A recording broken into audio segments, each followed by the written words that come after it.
欢迎来到明星新闻 MKN Star News 频道，请订阅频道，所以大家不要错过当天最热门的新闻。我们今天的时事通讯包括以下内容：张凌赫道歉白搭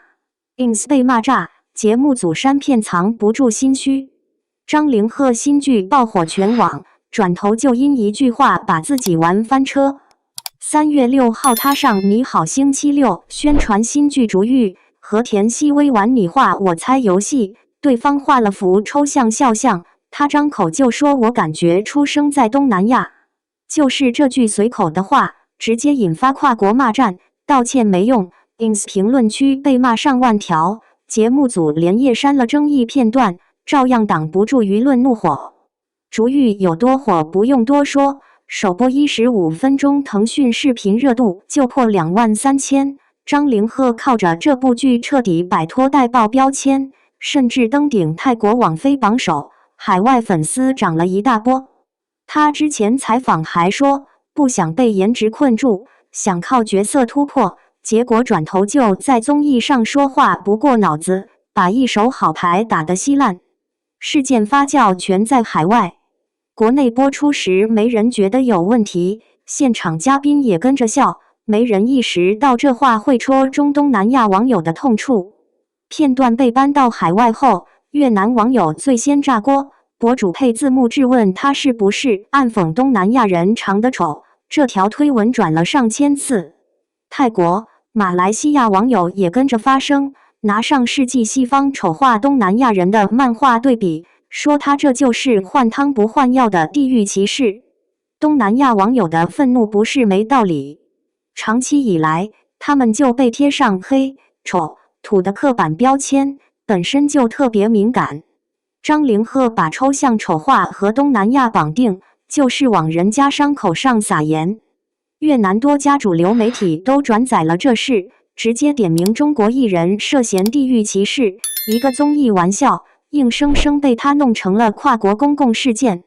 经典案例摆在这里，之前郭冬临就因口音深陷歧视争议，事业受挫好多年。张凌赫明明知道公众人物言行会被放大，还敢随口乱开玩笑，说白了就是无知又傲慢。他以为自己是顶流，说话就能随心所欲，却忘了流量越大，责任越大，犯了错就该付出代价。张凌赫的道歉就是走过场。3月10号，他在 ins 日常动态评论区发了中英双语道歉，说自己绝无歧视之意，感谢东南亚粉丝支持。这种操作纯属糊弄人，道歉不单独发帖，只藏在评论区，连置顶都没有，明摆着就是想敷衍了事，能蒙混过关就蒙混过关。道歉不仅没平息怒火，反而让骂声更凶。截至3月11号上午，他的 ins 评论区已经攒了近万条负面留言，东南亚网友清一色不买账。他团队的双标操作更让人恶心，前一天还在国内发律师声明，强硬维权对网友，转天就在外网低调道歉，前后态度差10万8千里，这种道歉谁会信？节目组就是缩头乌龟。眼看事态收不住，连夜删掉了综艺里的争议片段，全程没做任何公开说明。这操作就是此地无银300两，要是没做错，为什么要删片？分明就是心虚，怕被牵连，只想赶紧切割，把所有责任都推给张凌赫一个人。张凌赫不是第一次说话不过脑子。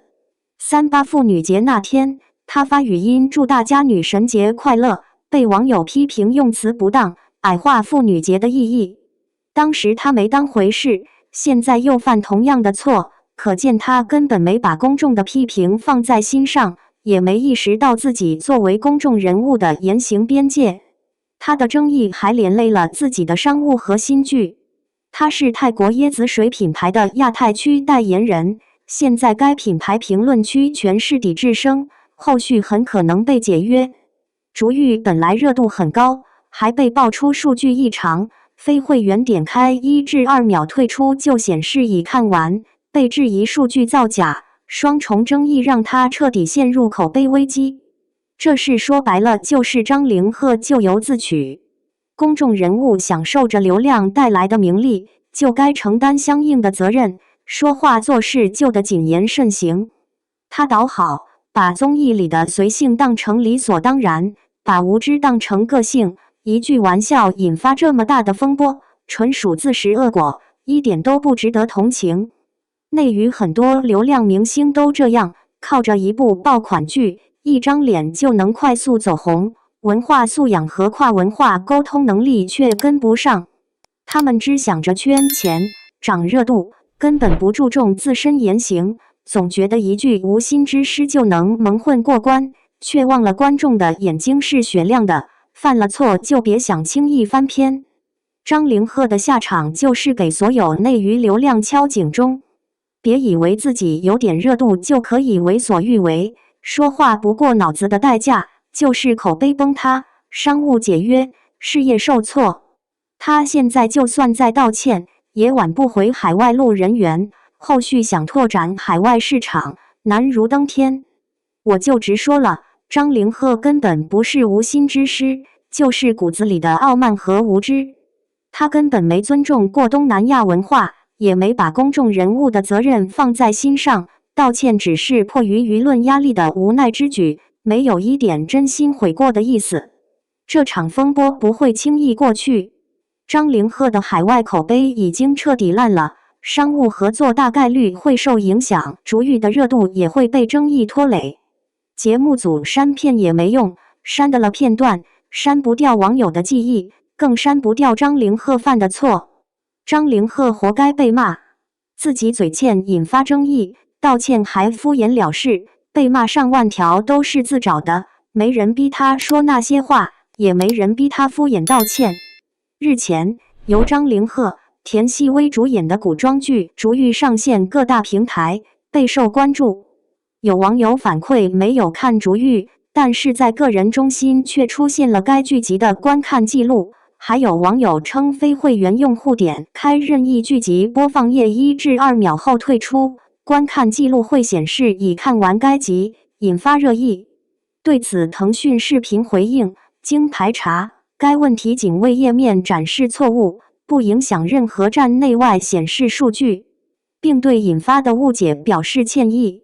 张凌赫，1997年12月30日出生于江苏省无锡市，中国内地影视男演员，毕业于南京师范大学。2019年，张凌赫正式进入演员行业。2023年，其领衔主演的电视剧《云之羽》《虎鹤妖师录》《宁安如梦》陆续播出，凭借该年度表现，获得爱奇艺尖叫之夜青春飞跃男演员、微博之夜微博年度青云飞跃演员等荣誉。后续要么张凌赫公开重新道歉，拿出足够的诚意，要么就彻底放弃海外市场，安安心心在国内发展。但我觉得，就算他重新道歉，也没人会买账，破镜难圆，口碑碎了就再也拼不回去了。